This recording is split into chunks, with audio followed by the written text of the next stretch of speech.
Bienvenue dans Sex, Love Co, le podcast qui te dévoile tout sur l'intimité amoureuse et érotique. Ici, on brise les tabous pour t'accompagner vers une sexualité épanouie et des relations amoureuses éblouissantes. Envie d'enrichir ta vie intime, renforcer ta complicité ou dépasser les blocages liés à ta sexualité? Tu es au bon endroit. Je suis Gwenaëlle Derost, sexothérapeute, et à chaque épisode, je te partage mon expertise, des témoignages inspirants et des outils concrets pour transformer ta vie intime. On parle de tout ce dont on ose discuter, sexualité, amour, plaisir, désir, érotisme. Ensemble, nous allons lever les tabous pour t'aider à faire briller ta vie intime et amoureuse. Alors, prêt ou prête pour ce voyage intime ? Hello, bienvenue dans cet épisode de Sex, Love Co où aujourd'hui je vais te faire un partage très intime, très personnel sur qui je suis pour que tu puisses comprendre comment je suis devenue sexothérapeute. Et tu vas vite voir que en fait parler d'intimité, parler de sexualité, c'était pas forcément du tout une évidence pour moi et pourtant aujourd'hui c'est une réelle vocation. Donc pour t'expliquer comment j'en suis devenue à être sexothérapeute, on va faire un grand retour en arrière vers les années 2011-2012 quand j'avais entre 28 et 29 ans. Et où c'était pour moi une période vraiment de point de départ, de compréhension qu'en fait j'étais totalement paumée. J'étais totalement perdue et j'avais l'impression que j'étais en pilote automatique. Pour te donner un peu de contexte, j'étais maman solo à l'époque.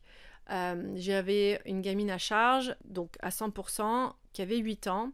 Et j'étais prof d'histoire géo à l'époque. Et à ce moment-là, j'ai réalisé qu'il y avait dans aucun domaine de ma vie où ça allait.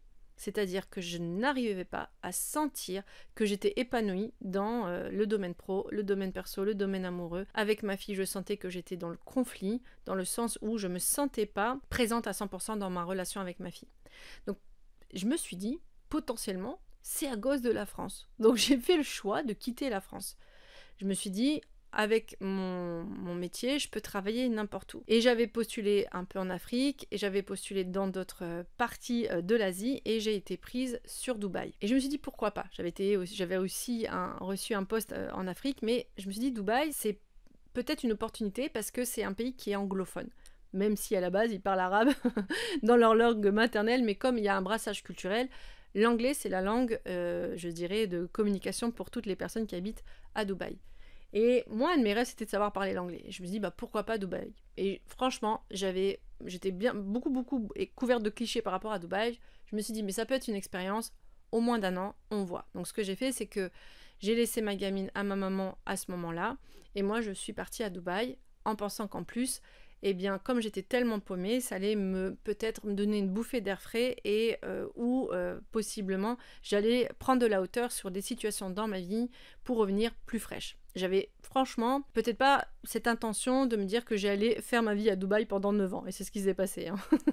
Donc quand je suis arrivée, forcément tout est neuf, tout est sauvage. Donc c'était fort sympathique, plein de nouvelles rencontres, mélange culturel de malade, la plage, le soleil.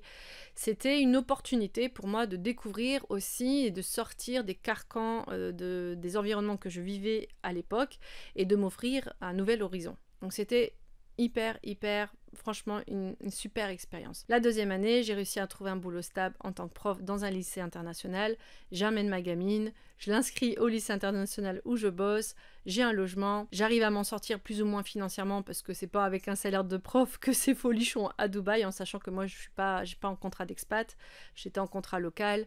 Donc du coup, je donnais des cours particuliers, mais du coup, ce que ça fait, c'est que ça accumule des charges de travail, une charge mentale énorme. Et du coup, cette sensation d'être paumée revient. Parce que je pense que le fait d'avoir cette responsabilité de nouveau de prendre soin de ma fille, et ce qui est totalement logique, je regrette absolument pas ma gamine, bien au contraire, c'est un leitmotiv dans ma vie. Et j'ai réalisé que en fait, tout ce que je pensais avoir mis de côté à Dubaï de la première année revient et ressurgit. Et j'ai vraiment le sentiment que de toute façon, c'est souvent les personnes qui sont les plus proches de nous qui vont nous impacter le plus dans nos propres blessures. Et il n'y a pas plus, je dirais, professeur qu'un enfant dans nos propres blessures intérieures. Et donc, j'étais confrontée de nouveau face à cette situation de tiens, je suis de nouveau paumée avec moi-même, j'ai l'impression de plus rien maîtriser. Et ce que, en fait, je mettais pas de mots dessus, ce sentiment d'être en pilote automatique, du coup, dans ma vie revenait. Et ben, c'est ce sentiment qu'en fait, cette interface avec moi où j'ai l'impression d'être perdue, c'est parce que j'étais naviguée par ce qu'on appelle le vide intérieur. C'est-à-dire que j'avais ce sentiment d'étouffer et que, quoi qu'il arrive, on pouvait m'aimer, et je pouvais avoir ma fille qui me disait qu'il m'aime, ma famille qui me disait qu'il m'aime, des amis qui me disaient qu'ils m'aiment, j'étais pas convaincue que cet amour, je pouvais le recevoir. Et donc ce vide intérieur était un puits interminable où il y avait ce sentiment que je ne méritais pas d'être aimée. Mais tout ça, là, aujourd'hui, je mets des mots concrets, là, je peux te retranscrire tout ça, parce que j'ai fait un travail derrière. À l'époque, je comprenais pas, j'étais totalement paumée, et j'étais émotive. Ouais, à un clin d'œil, je pouvais avoir des boules de nerfs intensifs en moi, exploser de colère, exploser de tristesse. C'était vraiment tout était explosif émotionnellement parlant, pour donner un contexte. Et là, quand ma fille, du coup, elle est revenue à Dubaï et que je revois que ces vieux démons reviennent, où j'ai l'impression que j'étouffe à l'intérieur de moi, je me dis non, mais stop, là, il y a un moment donné, faut que j'arrête, quoi. Il y a un truc qui va pas. En fait, c'est pas le contexte de la France. C'est pas l'environnement, en fait, qui fait me ressentir ce sentiment d'étouffer à l'intérieur de moi, de pas être à la hauteur, de pas y arriver, ou ce sentiment de vide intérieur. C'est en moi. Et de là, j'ai commencé à comprendre que il va falloir faire un travail sur moi. Et entre deux, il y avait justement des personnes sur mon passage qui me disaient souvent « Gwen, tu vas finir par craquer, s'il te plaît, prends soin de toi ». Cette phrase, je l'ai entendue je ne sais combien de fois. Cette phrase, elle m'agaçait à souhait parce que j'arrivais pas à comprendre qu'est-ce que ça voulait dire prendre soin de moi. Et je me souviens profondément demander mais qu'est-ce que ça veut dire? Je sais pas comment expliquer ça. J'avais cette impression que, ok, je comprends les mots, mais qu'est-ce que ça veut dire concrètement? J'avais l'impression d'être face à un mur. Je comprenais pas, elle était où la solution? Et comme j'essayais de tout contrôler dans ma vie, puisque face au surmenage émotionnel et mental, il fallait que tout soit carré, là j'étais mais vraiment puissamment, un peu comme dans un jeu la vidéo où je cogne ma tête contre le mur, je comprenais absolument pas cette phrase. Et donc on en vient à me dire ok, je sens puissamment mon vide intérieur, je sens que de toute façon je suis hyper émotive, je sens que je dois prendre soin de moi, je sais pas comment faire. À un moment donné, en fait, les solutions je les ai pas. Donc j'ai commencé à demander de l'aide en fait, et cette aide là, ça a passé par des séances de coaching, ce qu'on appelle les life coach, des coachs de vie. Ça a passé par des thérapies justement pour la compréhension de ces émotions et la guérison des émotionnels. Et ça m'a apporté de plus en plus de clarté que en fait j'avais aucune limite dans mon espace, c'est-à-dire que je disais toujours oui, parce que en fait, si je disais non, j'avais l'impression qu'on allait me rejeter ou on n'allait pas m'aimer. Et de là a commencé vraiment fondamentalement le travail. C'est quand j'ai eu des petits déclics en fait, de comprendre que si je m'imposais pas, si je m'affirmais pas, tout était chaos, manquait de clarté à l'intérieur de moi, donc ça pouvait que manquer de clarté à l'extérieur de moi. J'étais du coup plus en profondeur dans ma recherche thérapeutique et de guérison, parce que j'ai compris que ça enclenchait quelque chose en moi. Et je me suis dit, je vais faire d'une pierre deux coups. Comme en plus j'ai la graine de transmetteuse, comme tu vas vite le voir, je me suis dit, ok, je vais directement faire les formations, parce qu'en même temps, et c'est vraiment franchement le premier point d'accroche, c'était, si je fais des formations, je vais possiblement me guérir encore plus fort et voir ce que ça fait pour pouvoir retransmettre. Et j'ai commencé à faire des formations donc dans l'intelligence émotionnelle, dans tout ce qui est breathwork et bodywork, donc c'est-à-dire, ça va être difficile de retranscrire en français, mais c'est de tout ce qu'on peut guérir à travers la respiration, le souffle et le mouvement. Donc j'ai d'ailleurs mené des ateliers sur la respiration, comment guérir des émotions à travers la respiration et le mouvement. Ça a été la naturopathie, ça a été le yoga, ça a été le yoga dance, ça a été l'énergétique, parce que plus je commençais à peaufiner en fait ma recherche, je dirais, de guérison intérieure, plus je comprenais que tout était un ensemble. C'est-à-dire que si mon corps physique ne va pas bien, ce qui se passait en plus, parce que j'avais des crises d'eczéma, j'avais des crises de constipation, des règles douloureuses, des problèmes d'asthme qui se transformaient, en fait l'eczéma se transformait en asthme, mon corps débloqué en clair, en fait j'ai compris que tout mon corps physique exprimait ce qui n'allait pas en fait mentalement et émotionnellement. Et donc plus je commençais à faire ces formations et ces thérapies, du coup c'était un gros bénéfice pour moi, parce que en même temps j'apprenais et en même temps je guérissais aussi, et plus je mettais le doigt sur le fait que tout est une globalité, tout est un ensemble. Donc ce qu'on appelle d'ailleurs ces méthodes holistiques, c'est-à-dire qu'on prend tout le corps dans son ensemble, par le corps mental, émotionnel, physique, énergétique, et là bientôt on va arriver au sexuel. Et bon, c'était un enrichissement, c'était trop chouette, je commençais à comprendre le fil conducteur et j'ai commencé, en parallèle du coup de mon job de prof, à proposer des séances de coaching et de thérapie en naturopathie et émotionnelle. Puis, 2019, un truc comme ça, je refais une formation à Bali, parce que toutes mes formations, je les ai fait à l'étranger, à l'international. Je vais à Bali, je refais une formation, et là, il y a une énergéticienne avec qui j'avais pris une séance, un soin, pour qu'elle me fasse un soin. On me l'avait conseillé, qui est puissante, franchement. Elle s'appelle Tamara Barnes, c'est une nana incroyable qu'on trouve sur Ubud. Je vous la conseille, enfin je te la conseille. Et ce qui s'est passé, c'est qu'elle m'a fait un soin. Et après le soin, elle m'a dit, tu sais quoi Gwen, toi, tu vas travailler dans l'intimité et la sexualité. Et tu vas aider des gens à dépasser leur trauma. Elle me dit ça. Déjà, je comprends pas de quoi elle me parle. Et deuxièmement, je commence à fondre en larmes. Mais je ne pourrais pas t'expliquer pourquoi, mais c'était comme s'il y avait un sorte de parle-moi pas de ça. Et là, je me suis dit, putain, c'est fou, quoi. Et je lui en parle. Je lui dis, mais je pourrais pas t'expliquer pourquoi, mais là, c'est pas ok, en fait, ce que tu me dis. Et elle me dit, mais quoi qu'il arrive, c'est sur ton chemin, je te donne des noms, tu en fais ce que tu veux, mais de toute façon, je sais que tu vas travailler là-dedans. Elle était vraiment... Elle était plus convaincue que moi, quoi, en clair. Donc du coup, ok, je finis ma formation. Ce qui était dingue, c'est que, pour la petite anecdote, c'est qu'un an avant, j'étais venue aussi à Bali et j'avais rencontré un sex coach qui m'avait fait vraiment un super voyage pour comprendre mieux mon intimité, ma sexualité, à travers notamment le contact avec mon sexe, avec mes seins. Enfin, c'était juste incroyable. Mais je l'avais pas pris comme si ça allait être ma vocation, mais j'ai trouvé ça très intéressant.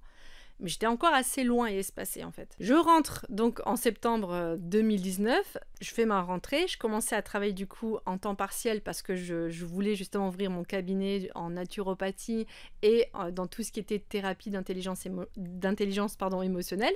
Et je me dis je laisse passer quelques temps, quelques jours, quelques semaines, puis allez, je commence à pianoter le nom de la nana qu'elle m'avait conseillé, qui s'appelle Leila Martin. Et là, je découvre qu'en fait, elle venait d'ouvrir justement son programme pour les personnes qui veulent devenir sexothérapeute.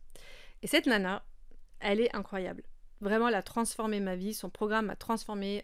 C'était pour moi une reconnaissance totale sur son job, en fait. C'est une sexologue américaine, professeure de tantra renommée. Et elle aide des femmes à réexplorer son intimité et sa sexualité. Et tout lors de son programme, c'est ça qui va être un détail croustillant, c'est-à-dire que j'avais pas compris que, en fait, j'avais vécu plutôt des traumas dans mon enfance. C'est-à-dire qu'à mes 35 ans, je savais pas que j'avais vécu une enfance qu'on appelle traumatique.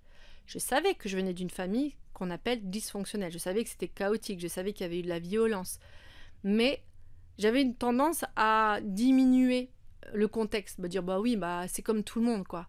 Je me suis fait frapper, mais bon, je suis pas la première et je suis pas la dernière. Oui, tout le monde a connu des viols. Vous voyez, il y avait un peu ce truc je banalise, tu vois. Et là, je me suis dit, ça va pas en fait, ça va pas du tout. Je viens de comprendre qu'en fait, ce vide intérieur, que jusqu'alors j'avais pas compris d'où il venait, c'était parce que en fait il y avait des morceaux de moi, donc ce qu'on appelle les versions de soi du passé, qu'on appelle aussi les enfants intérieurs.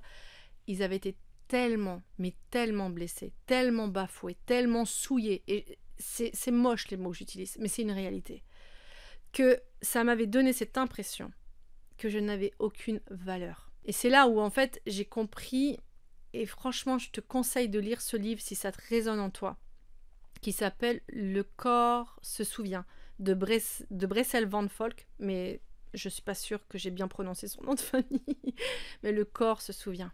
Il se souvient de tout, en fait, le corps. J'avais pas saisi, mais je pouvais pas saisir, en fait, parce que j'ai compris à travers cette formation que j'ai suivie avec Leila Martin que l'importance de l'information du trauma dans le cerveau et la réponse du cerveau au trauma. C'est-à-dire que mon cerveau, il a fait le choix d'oublier pour me protéger moi en tant qu'adulte. Mais ce qui se passe, c'est que du coup, ce qu'on appelle dans le travail de l'ombre, ça fait que en tant qu'adulte, eh bien, je vis ce qu'on appelle des comportements inconscients dus aux séquelles du passé, ce qu'on appelle des comportements justement de l'ombre. On ne comprend pas en fait pourquoi on agit comme ça. Et vraiment, cette formation, mais ce bouquin qui explique totalement la formation du trauma, elle a été pour moi révélatrice et salvatrice. C'est-à-dire que j'ai enfin compris que c'était pas moi qui clochais. J'avais vraiment cette sensation que j'avais un réel problème psychologique. Mais dans le fond, oui, j'en ai un, mais c'est pas ça, c'est pas dans cette nature-là. C'est-à-dire que ma psychologie, elle a tellement été blessée dès petite que j'ai appris par adaptation, même suradaptation, due à l'environnement qui était dysfonctionnel, je sais plus parler, qui était dysfonctionnel. Donc, qu'est-ce que c'est un environnement dysfonctionnel? C'est violence physique, violence psychologique, violence sexuelle, qui amène justement la récurrence en plus traumatique si c'est à répétition tous les jours. Et c'est exactement ce que j'ai vécu. C'est-à-dire que tous les jours, quand je rentrais chez moi, j'avais une boule au ventre. C'était tellement chaotique à la maison que c'était difficile en fait pour moi enfant, tout simplement de me sentir aimée, valorisée, de se sentir en sécurité. Ce mot-là, quand cette formation je l'ai faite, j'avais pas pisté en fait que j'étais insécure dans mon corps, insécure avec mes émotions, insécure avec mes pensées. Parce que depuis toute petite, j'ai vécu dans un environnement insécure. Et grâce à cette formation, j'ai appris, réappris, redécouvert ce que ça voulait dire la notion de sécurité intérieure, la notion de guérison à travers justement plein de pratiques tantriques, taoïstes, neurocognitifs, pour reconstruire justement ces enfants, ces ados, ces jeunes adultes qui ont été blessés à travers du coup la réponse traumatique. Et j'ai surtout réapproprié mon corps. C'est un mot que tu vas sûrement entendre souvent de ma part, la réappropriation de son corps. Quand on a été blessé, quand on a été désossé, quand on a été démembré par des violences à répétition, qu'elles soient physiques, psychologiques ou sexuelles, il y a une sensation que ton corps ne t'appartient plus. Cette sensation du fait que ton corps ne t'appartient plus te donne cette sensation que du coup, eh bien, tu n'as aucune valeur, tu es invisible. Et ça crée cette sensation de vide intérieur. Et en fait, tout a commencé à se reconnecter. Tout a commencé à faire un lien profond.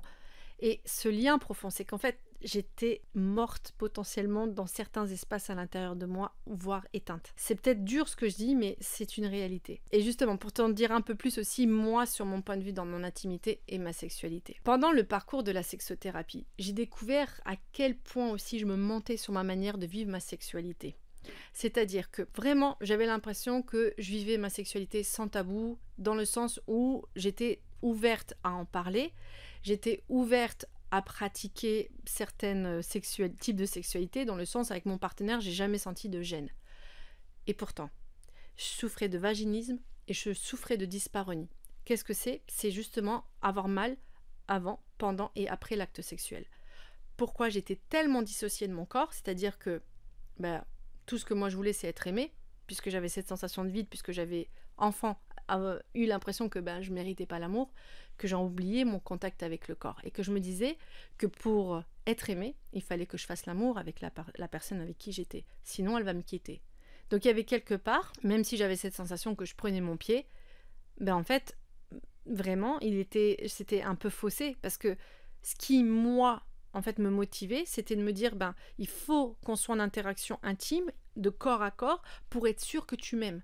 Sinon, s'il n'y a pas, possiblement, je vais me dire que ça y est, tu veux plus de moi. Et c'est là que j'ai commencé aussi à comprendre tout ce mécanisme à l'intérieur de moi où j'étais tellement pas en raccord avec moi, j'étais tellement à côté de la plaque avec moi. Par ce que tu as bien pu comprendre mon passé, puisque j'étais tellement comme une pièce un puzzle complètement éclaté, où il y avait des pièces tout autour de moi dues à une enfance traumatique, que j'avais j'étais pas ancrée, j'étais pas alignée, même dans mon intimité, ma sexualité. Et que grâce à la sexothérapie, grâce à la réappropriation de mes espaces intérieurs, grâce à savoir et comprendre c'est quoi mes désirs, mes envies, mes limites, savoir dire oui quand j'ai envie de dire oui, non quand j'ai envie de dire non, c'est d'une telle puissance d'affirmation de soi quand tous ces espaces n'ont pas été créés enfant. Et donc du coup, j'ai commencé à me dire mais waouh, c'est exactement là où j'ai envie d'apporter des espaces de guérison, d'accompagnement pour les hommes, les femmes, les couples qui ont des troubles de l'intimité, qui ont des troubles, je dirais, dans la relationnelle, dans l'amour, dans la connexion, dans même la sociabilisation. Parce que je fais partie de ces personnes qui ont eu en plus une grande anxiété sociale. C'est ça qui est dingue, parce que là aujourd'hui je suis en train de te parler devant un micro, mais c'est pour te dire à quel point en fait l'effet de cette thérapie au fur et à mesure. Bien entendu qu'il y a eu encore et encore après des démarches thérapeutiques comme l'EFT, qui est justement une manière aussi de pouvoir reconditionner son cerveau, c'est-à-dire enlever tous ces systèmes de croyances intérieures. Je continue toujours, je dirais, des pratiques pour aller dans cette voie de guérison à travers toute cette magnifique boîte à outils que j'ai eu la chance de pouvoir acquérir à travers toutes mes formations. Et je continue à me former. Je continue en plus à me former dans les styles d'attachement, de comprendre, quand tu as vécu ça enfant, comment tu te comportes là maintenant. Donc il y a toujours une envie de nourrir et de la curiosité pour aller encore et encore plus loin dans les astuces, dans les pratiques, pour t'apporter aussi du coup toutes ces astuces et ces pratiques pour toi. Mais ce que j'ai envie que tu retiennes comme message, c'est que peu importe où tu en es dans ta vie, peu importe ce que tu as vécu, que ce soit le plus sombre possible, et Dieu seul sait que franchement, il y en a des espaces sombres dans ce qu'on a pu vivre en tant qu'enfant. Tu as le choix et tu as le droit de pouvoir guérir face à ce qui s'est passé. Tu as le droit de vivre une vie épanouie dans ton intimité et dans ta sexualité. Et très sincèrement, c'est ce qui s'est passé pour moi dans mon parcours. Et c'est pour ça aujourd'hui que j'ai envie de te proposer Sex, Love & Co. Parce que c'est une manière en fait de pouvoir aussi te reconnecter, parce que dans Co, je vois justement créer cette communauté où on peut se connecter, commencer aussi à communiquer librement sur ce qui s'est passé dans sa vie à travers différents types d'interfaces, d'événements qui ont pu être tellement bouleversants, tellement traumatiques que, on a été imbibé dans son intimité, sa sexualité. Alors que ta sexualité, c'est le berceau de ta psychologie. C'est ça qui fait que tu es légitime, que tu existes sur cette terre par l'affirmation justement de l'énergie sexuelle qui est l'énergie créatrice à travers le plaisir, mais aussi à travers ta créativité dans le domaine pro, dans le domaine perso. Et quand tu reprends justement cette confiance, cette réaffirmation de toi à travers ton intimité, autant émotionnelle que sexuelle, c'est là que tu commence à te sublimer. C'est là que tu regagnes totalement confiance en toi. Et c'est ce qui s'est passé pour moi à travers ce parcours. Donc, c'est en clair, c'est comment en fait d'un parcours chaotique, j'en suis devenue à un parcours épanouissant pour moi. C'est tout ce que j'ai envie de te transmettre à travers ce podcast. La sexothérapie, en tout cas, il y a certaines pratiques qui m'ont réappris à me réapproprier mon cœur, mon sexe, ma connexion avec ma chatte, parce que moi je l'appelle ma chatte, ça va peut-être te choquer, mais en tout cas mon sexe féminin. Et j'ai senti du coup la puissance de ce que c'est réellement le plaisir, le désir d'être avec soi, se faire l'amour, apprendre à être vraiment présent aussi dans l'acte sexuel avec son ou sa partenaire. Et ça a été puissant pour moi, vraiment ça a été puissant. La reconnexion de mon intimité émotionnelle et mon intimité sexuelle, ça a été vraiment les outils les plus puissants. Et c'est ce que je vais te partager sur tout ce podcast. Donc reste bien accroché. Abonne-toi pour justement suivre le prochain épisode où tu vas voir que peu à peu, épisode par épisode, je vais te dévoiler toutes les astuces pour vivre une sexualité épanouie. Merci d'avoir écouté cet épisode. J'espère qu'il t'a donné des clés pour enrichir ta vie amoureuse et intime. Si tu as aimé, abonne-toi, laisse un avis et partage-le. Moi, je te retrouve mardi prochain pour une nouvelle dose d'amour, de complicité et de sensualité. Si tu veux dès maintenant retrouver d'autres astuces ou d'autres ressources, n'hésite pas à consulter ma page Insta, ma chaîne YouTube ou encore de découvrir ma page web sur Sublimation, l'école virtuelle de l'éveil tantrique et de l'intimité. En entendant, prends soin de toi et je te dis à très vite pour un nouvel épisode de Sex Love Co.